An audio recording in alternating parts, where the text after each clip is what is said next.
Hi, welcome to Pedalboards Doom News. This week we've got some pedal news, we've got some weird news as well, which is like actual news. It's stuff I'm going to want your opinion on, so I'm going to ask you for some feedback, but let's get the pedal news out the way first. The first thing is something I promised last week, which was the Source Audio Atlas compressor. This is a compressor with 4 knobs and a three-way switch, but with any Source Audio gear, you know it always goes a lot deeper than that. The 4 knobs on there are threshold, ratio, blend and output. There's an alternate button on there which makes the ratio knob the tone, the blend knob becomes the attack, and the output becomes the release. Then you've got 3 different modes on there, which I think if you press the alternate button they become 3 other modes. And you've got studio, optical and dual. Now the studio is going to be more like something like an 1176. Think of your Cali 76, a very fast attack and a very transparent compressor. The optical will use LEDs and these sort of things, but not just LEDs to produce it. Now remember, this is all digital because that's what Source Audio does. So these are replications of it. If you're looking for a compressor that will either do a lot of different compression types or you're not sure what compressor to get, then this is a very, very versatile compressor that's going to sound great because it's Source Audio and it's in a tiny little package. Remember, people use digital compressors in mixing all the time, so this isn't anything different to that. Stereo inputs and stereo outputs, or you could say dual inputs and dual outputs because it's not technically stereo, but one of the modes is dual, of course, which means you can have 2 different types of compression going on at once. Next up, I did hope to be bringing you information about the new Meris pedal today, which is this weird looking Meris pedal that has 4 switches on it. In fact, it looks like it's going to be another 5 days until we hear anything.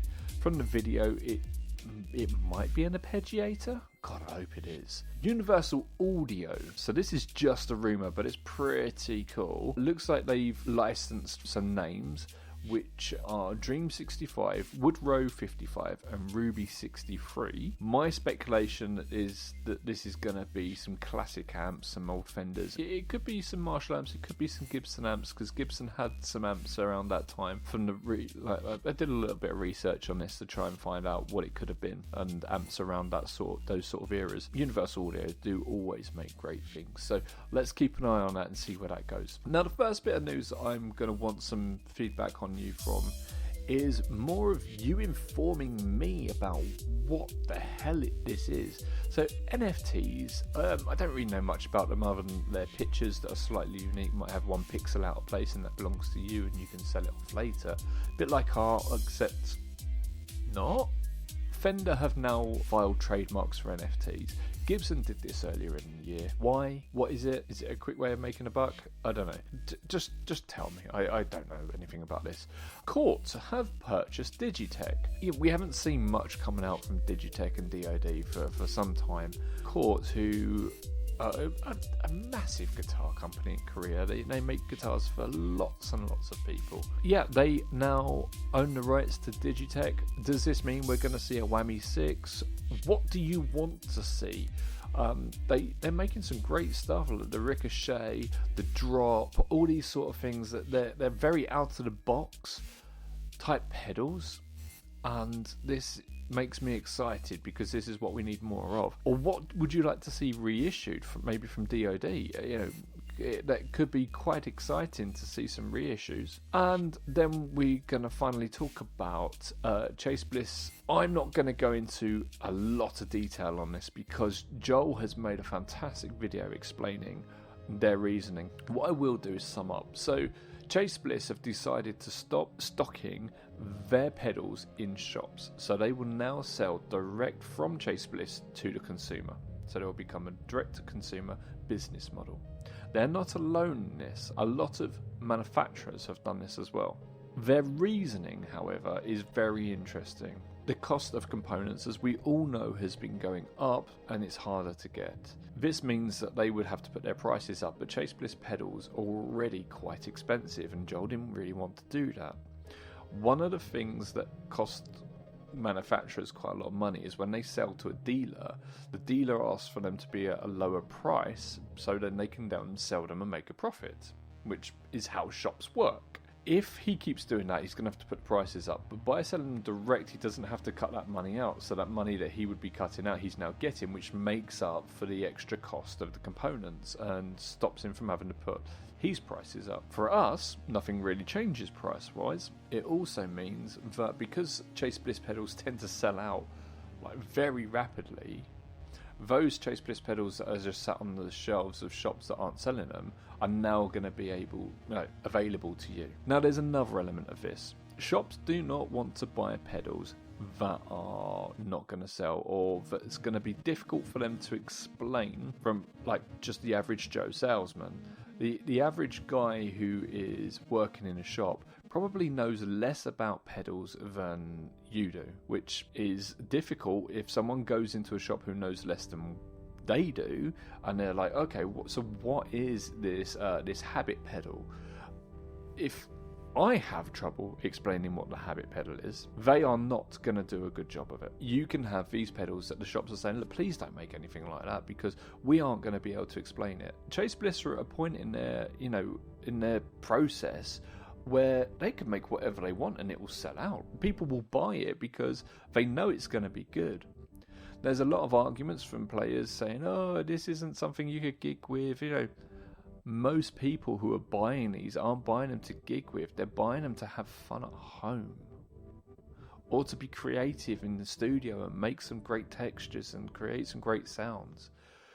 Many, many painters paint for themselves, for their, they have studios full of stuff and they might sell a few bits and pieces, but many painters just paint for themselves to put up in their own homes. You don't have to be gigging with something and force-feeding your music down the throats of people in a pub to be a musician and to be buying pedals. I haven't gigged for years and there's a lot of things around that, family and moving and stuff like that, but I still love making music. There is a lot of ground for making interesting pedals, but if the shops are trying to dictate what you should and shouldn't buy, that kind of gets in on your creativity. Same as a painter, the pedal builders are like that. So yeah, I said I wasn't going to get into this, didn't I?